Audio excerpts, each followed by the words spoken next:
What's more important, being curious or being knowledgeable? Here's another question. What's more important to you? Would you rather be curious or would you rather be knowledgeable? I would prefer to be both, knowledgeable and curious. Being knowledgeable is important because it gives me information, but today I don't need to be that knowledgeable as long as I have Google or other people around me or a network. All of that information, almost all of the world's information that as we know it today, you can find on a computer. You can't find curiosity on a computer though. Curiosity exists in a beholder. Albert Einstein says that curiosity was more important than knowledge. What did he mean by that? Albert Einstein was a very bright guy.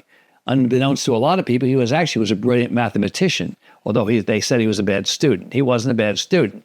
He was just so curious. He wasn't curious about what the teachers were teaching him. He was more curious about finding out the solutions to problems that were in his head. He did what's called a lot of thought experiments. And in those experiments, he created all sorts of scenarios that he wanted to find solutions to. If he wasn't curious about the future that nobody else had imagined, we wouldn't have had the answers to the theory of relativity and everything else that he went through. So curiosity for him fueled him. People who are curious tend to be people who come up with solutions to problems that maybe you and I have never even thought about. Stephen Jobs, very bright guy, but he was more curious than anything else. He turned everything on its head. If you look at some of the most brilliant people that we see in today's society, people like not only Steve Jobs, but Mark Zuckerberg, Bill Gates, these people all went to great schools. Two of them went to Harvard and they dropped out, including Bonnie Raitt, the famous singer. These people went to great schools, but they dropped out because they didn't just want the knowledge, they wanted to create more. And if you look at the Beatles, all of that creativity was spent not in colleges, but hanging around. The four of them hanging around back in Hamburg, Germany, trying to come up with new songs. And by the time they were like 21 years old, they had already done 10 to 20,000 hours of creativity, which, was probably the best band of all times. Now, that may be debatable, but I think the Beatles were one of the best bands of all times. Their music is still around today, close to 50 years later. But they come over in the 60s, so what is that, 40? Over 50 years later, the Beatles' music is still popular today. And you'll see it not only in rock and roll, but in classical songs and all sorts of pop variations. So curiosity is extremely important. Now, why do I talk about this as a dentist? Because if I'm not curious, I'm just going to do what everybody else did. Now, I know a lot of students, they only do what their professors taught them to do. The way my brain is wired is like I'll listen to my professors, but I'm thinking, could there be a different way? An example, when I was a resident, I graduated my residency program in 1983. That was during the heyday of osteosurgery, where periodontists were reflecting gum tissue, removing bone, and then repositioning the tissue. They were doing pocket elimination surgery, which only worked if you got your teeth cleaned every 3 months, and not everybody got their teeth cleaned every 3 months. So a lot of these patients had disfiguring treatment that didn't work, and they lost more bone because they didn't take care of their teeth. I didn't like that. Matter of fact, I didn't think that was the right treatment to do. Now, today it's done a lot. A lot of people still do that. Why is osteosurgery done today? Because people have been doing it for 50 to 60 years. It's a habit.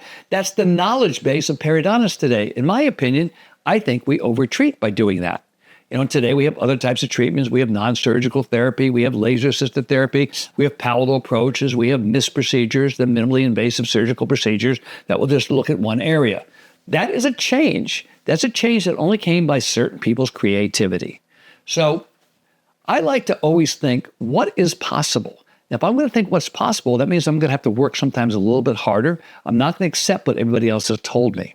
How does that make a difference in the way I practice with patients? Maybe I'll come up with a solution that's nicer for the patients, that's a better one. But here's where it really makes a difference. When I'm talking to the human being that I'm treating, when I talk to the patient, when I sit down with the patient, I go, how are you doing? What's up with your day? I'm very curious about what's going on. When I'm curious, something very special happens. Develop a bond between myself and the patient. And during that bond, we exchange information. They will actually listen to me, and I will listen to them.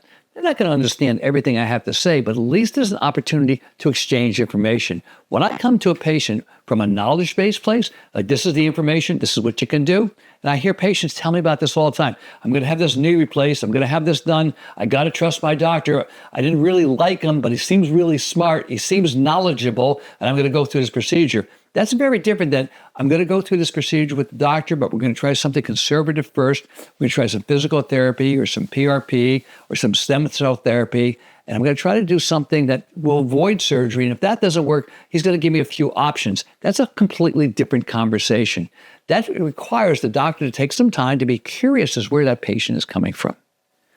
By being curious, I believe you become a better doctor, you become a better person, and you get the gift of someone opening up to you and giving you a lot of information. I am who I am today because of my patients, because of all the information I get from my patients, I give to my patients. It's a give and take. I'm not better than they are. They're not better than I am. We're equal human beings. We're all humanly connected. We're connected in this large spiritual world where I tend to have a little bit more knowledge than they do because I had the ability to go to school for 13 years studying just one craft. They don't know much about this, but I'm still a human being just like they are. The only thing I have is a little bit more knowledge about dentistry, which most of my patients don't have. When it comes to everything else, we're pretty much on equal footing. Thank you for listening today about my rant on creativity. We're going to take this. Next time you're with your patient, slow down, take a moment, breathe, like I didn't do during the last few minutes. Take a big breath and just be present for the patient and allow that creativity to manifest itself. You're going to be amazed at what's going to happen. You'll become a better doctor and you'll become a much more likable practitioner. You'll decrease their fear and you'll be able to serve your patients well. You'll be able to be the gift to your patients. Have a great day, everybody.